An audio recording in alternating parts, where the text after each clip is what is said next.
శుక్లాంబరధరం విష్ణుం శశివర్ణం చతుర్భుజం ప్రసన్నవదనం ధ్యాయేత్ సర్వవిఘ్నోపశాంతయే అగజానన పద్మార్కం గజానన మహార్నిశం అనేకదంతం భక్తానాం ఏకదంతం ఉపాస్మహే. ఓం గం గణపతయే నమః. ఓం శ్రీ మాత్రే నమః. ఓం శ్రీ గురుభ్యో నమః. మా ఆది ఆస్ట్రాలజీని చూస్తున్నటువంటి మీ అందరికీ, అలాగే విదేశాల్లో కూడా నివసిస్తూ నన్ను ఎంతగానో ప్రోత్సహిస్తూ నాకు ఫోన్ చేస్తూ ఉన్నటువంటి మీ అందరికీ పేరు పేరున నా హృదయపూర్వక నమస్కారాలు.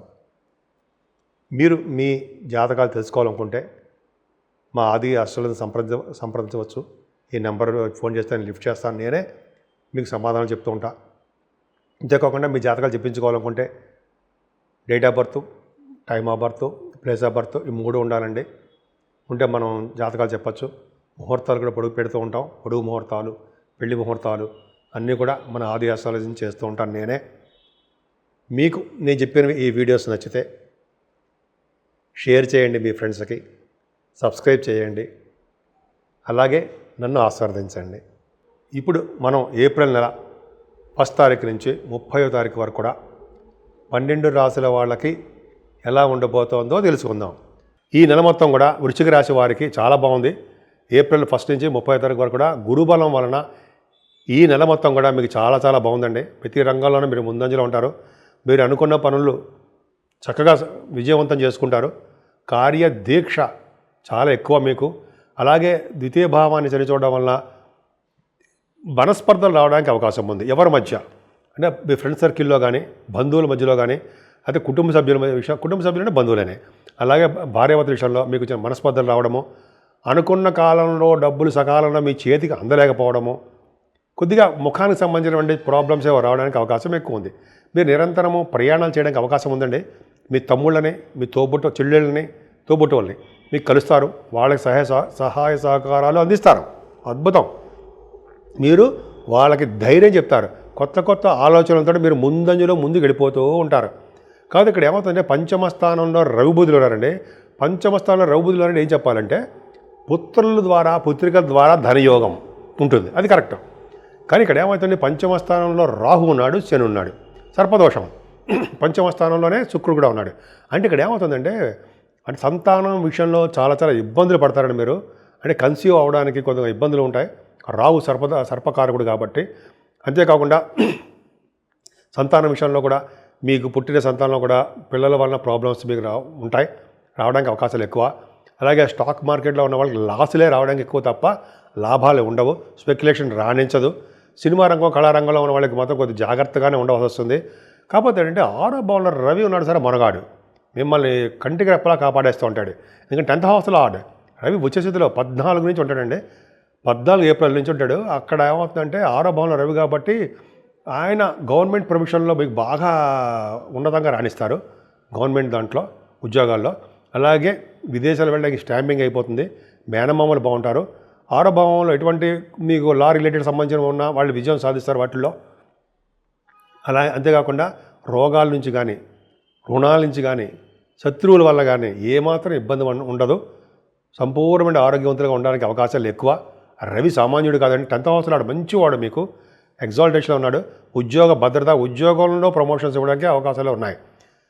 గురు ప్రభావం వలన మీ ఇంట్లో శుభకార్యాలు జరగడము, ధర్మకార్యాలు జరగడము, అలాగే దగ్గరకు వచ్చిన సంబంధాలు ఇంతకుముందు ఉన్నవన్నీ సక్సెస్ అవ్వడము, వివాహాది వేడుకలు జరగడము, భార్యాభర్తల యొక్క అనురాగము, అదృష్టము మీ ఇంట్లో తోడవడం జరుగుతుంది. 7వ భావం చాలా బాగుందండి. మీరు చేస్తున్న వ్యాపార అభివృద్ధి, అలాగే వ్యాపారాల్లో ఉన్నటువంటి మీ భాగస్వాములు సక్సెస్ అవుతారు. ఏదైనా భాగ్యస్థానంలో కుజుడు అంత అద్భుతమైన వాడు కాదు. ఎందుకంటే మీ రాష్ట్రాధిపతి భాగ్యస్థానంలో నీచ స్థితిలో 3rd ఏప్రిల్ నుంచి ఉంటున్నాడు. అంటే ఏంటి, ఆయన 6వ ఇంటి వాడు లగ్నాధిపతి అవ్వడం వలన శత్రువుల వలన కొంత భయం ఉంటుంది. అంతేకాకుండా సాఫ్ట్వేర్ అంటే రియల్ ఎస్టేట్ రంగంలో ఉన్న వ్యాపారాలు సక్సెస్ కావు. భూములు విషయంలో వాళ్ళు లాసులు రావడానికి అవకాశం ఉంది. సాఫ్ట్వేర్ రంగ ఉద్యోగస్తులు కూడా ఇబ్బంది పడతారు. అలాగే మీరు తీర్థయాత్రలు చేయడానికి మాత్రం అవకాశాలు ఉన్నాయండి. విదేశాలు వెళ్ళడానికి కొద్దిగా ప్రాబ్లమ్స్ ఫేస్ చేస్తారన్నలో సందేహం లేదు. ఏదైనా మీరు చేస్తున్న ఉద్యోగ భద్రత, ఉద్యోగంలో ఉన్నటువంటి డెవలప్మెంట్స్ మీకు ఉన్నాయి, అందులో ఏం డౌట్ లేదు. మీకు ఉద్యోగంలో ప్రమోషన్స్ రావడానికి అవకాశాలు ఎక్కువ. ఆడవాళ్ళకి చెప్తున్నానండి, రవి బాగున్నాడు కాబట్టి బ్రహ్మాండంగా ఉంటుంది. అన్నిటికంటే మనగాడు ఎవడయ్యా అంటే కేతువే. కేతువు లాభస్థానంలో ఉండి గురుదృష్టి ఉండడం వల్ల ఏ గ్రహం అనుకూలించకపోయినా నేను ఒక్కడిని చాలరా నీకు అని చెప్పి ఆయన 11వ భావంలో ఉండి మిమ్మల్ని రక్షిస్తున్నాడు. ఆయనే సుబ్రహ్మణ్యుడు. సో కేతువు అనమాట. సో ఈ విధంగా 11వ భావంలో ఉండడం వల్ల వ్యాపారాల్లోనూ, ఉద్యోగాల్లోనూ, రియల్ ఎస్టేట్ రంగాల్లోనూ కుజుడు నీచ స్థితిలో ఉన్నప్పటికీ ఈయన కాపాడేస్తూ ఉంటాడు మిమ్మల్ని. ఏమీ భయపడాల్సిన అవసరం లేదండి. వృశ్చిక రాశి వాళ్ళకి గురుబలము, కేతు బలము ఉన్నంతకాలం మీరు మనగాళ్లే. పంచమస్థానం 6వ భావంలో రవి కూడా అద్భుతంగా ఉన్నాడు. సో మీ వృశ్చిక రాశి వారికి పూజించవలసిన దేవుడు శ్రీమన్నారాయణుడు, వెంకటేశ్వర స్వామి, అలాగే అమ్మవారి ప్రదక్షిణ చేయడం వలన, రావి చెట్టుకి దీపారాధన చేయడం వలన, 11 ప్రదక్షిణ చేయడం వలన కూడా మీకు ఎటువంటి దోషాలున్నా వాటి నుంచి పరిహారం జరిగి మంచి జరగడానికి అవకాశాలు ఎక్కువ. ఈ ఏప్రిల్ నెలలో 12 రాశుల వాళ్ళు చేయదగ్గ పూజలు ఏంటంటే 12 రాశులు అంటే మేషరాశి నుంచి మీనరాశి వరకు కూడా మన ఏప్రిల్ నెలలోనే 6వ తారీఖు శ్రీరామనవమి. అద్భుతం. శ్రీరామచంద్రుడు, భద్రాద్రి రాముడు, అలాగే ఒంటిమిట్ట కోదండ స్వామి కళ్యాణాలు ఈ ఏప్రిల్ నెలలోనే జరగబోతున్నాయండి. మనం అందరం కూడా శ్రీరామచంద్రుడి యొక్క కృపకి మనం పాత్రలవుదాం. ఆ రోజు కళ్యాణం, శ్రీరామచంద్రుడి యొక్క కళ్యాణం చేయించుకోవడము, శ్రీరామచంద్రుడి యొక్క దర్శనం చేసుకోవడము, వీలుంటే భద్రాచలం వెళ్ళడము, లేకపోతే మన ఇళ్లలోనే మన టీవీలో చూస్తూ ఉంటాం. అలాగే మన ఊళ్ళో కూడా శ్రీరామచంద్రుని కళ్యాణం చేయించుకోవడము, శ్రీరామచంద్రుని ఆరాధించడం ఎంతో అదృష్టం ఉండాలండి, ఉంటుంది. ఎవరైతే శ్రీరామచంద్రుడి కళ్యాణం చేయించుకుంటారో వాళ్ళకి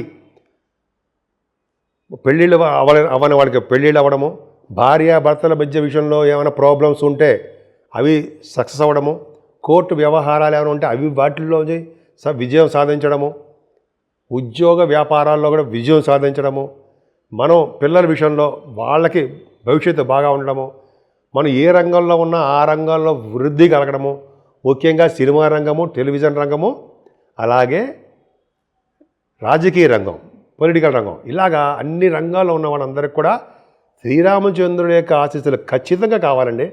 శ్రీరాముడు, అమ్మవారు సీతాదేవి, లక్ష్మణస్వామి, భరత శత్రుఘ్నులు వీళ్ళందరి యొక్క ప్రభావం మనమే ఉండాలి. సో ఏమాత్రము మీకు అవకాశం ఉన్నా 6వ తారీఖుని స్వామివారి యొక్క దర్శనము, స్వామివారి యొక్క కళ్యాణాలు మన ఊళ్ళోనే ఉంటాయి. అలాగే పానకము, వడపప్పు విశేషం ఉందండి. పానకం, వడపప్పు ఎవరైతే చేయిస్తారో శ్రీరామచంద్రుడికి వాళ్ళ భార్యాభర్తల యొక్క అన్యోన్య దాంపత్యం ఉంటుంది అని శాస్త్రం చెప్తోంది. సో ఈ విధంగా మనం శ్రీరామచంద్రుడిని కొలుద్దాము. అలాగే సంకటహర చతుర్థి కూడా ఉందండి ఈ నెలలో కూడానే. అద్భుతమైన పండుగలు చాలా ఉన్నాయి. మనం ముఖ్యంగా శ్రీరామచంద్రుడిని మనం కొలుద్దాం. ఒంటిమిట్ట శ్రీరామచంద్రుడు కళ్యాణం ఎంతో అద్భుతం అండి. ఆయన కూడా కొలుద్దాం. శ్రీరామచంద్రుడిని ఎక్కడున్నా సరే రామ రామ రామ అంటే ఎన్నో పాపాలు పోతాయని మనం చాలా గురువుగారు చెప్తుంటారు కదండి. సో ఈ నెల మొత్తం కూడా శ్రీరామచంద్రుడిని కొలుస్తూ, శ్రీరామచంద్రుడే మనం నిలవెల్లా ఆయన్ని పూజిస్తూ, ఆయనకు కావాల్సినటువంటి మన సపరీలు చేసుకుంటూ, స్వామివారి యొక్క ఆశీస్సులకి, ఆయనకి కృపకి మనం పాత్రలవుదాం.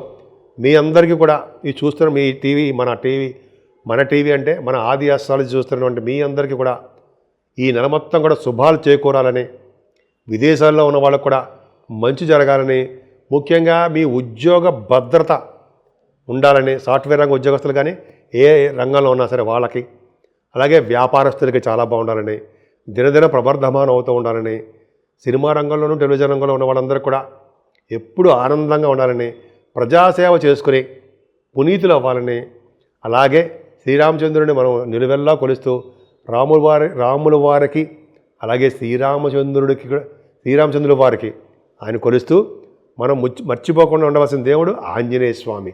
ఆంజనేయ స్వామిని నిరంతరం పూజించడం వలన శ్రీరామచంద్రుడి యొక్క కరుణా కటాక్షాలు మనకు కలగాలంటే ఆంజనేయ స్వామిని పట్టుకోవాలంటారు. సో ఈ విధంగా మనం అందరినీ శ్రీరామచంద్రుడిని, ఆంజనేయ స్వామిని పూజిస్తూ ఈ నెల మొత్తం కూడా అద్భుతమైన ఫలితాలు కలగాలని, మనందరికీ కలుగుతాయని, అందరూ కూడా మంచి సుఖ సంతోషాలతోటి ఆయురారోగ్యాలతో ఉండాలని నేను మనస్ఫూర్తిగా కోరుకుంటున్నాను.